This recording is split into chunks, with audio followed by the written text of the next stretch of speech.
My name is Wayne Hooker, Project Manager at Statesville for the America's Home Place. We're out here at the Walton 1B. It is a 3-bedroom house, 2 bathrooms. It's got approximately 1,600 square feet, very large garage.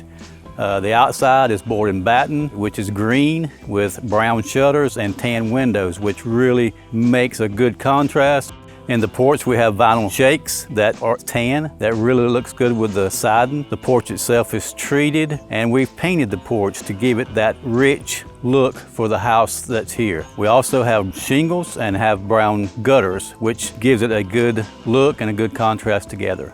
So on the back of the house, we have a stoop with steps coming down. So later, when she decides to do it, she can always add the band and add a big deck back there, which would go all the way across the back of the house if she so desired. So on the side of the house, we've enlarged the garage all the way out in front of the house, which gives it a huge inside. It's got a cathedral ceiling in there. It's got one small 8-foot door, but it's going to be used as a workshop, so it is perfect for her needs. If you want to learn more about the Walton 1B, visit us at americashomeplace.com, like and subscribe.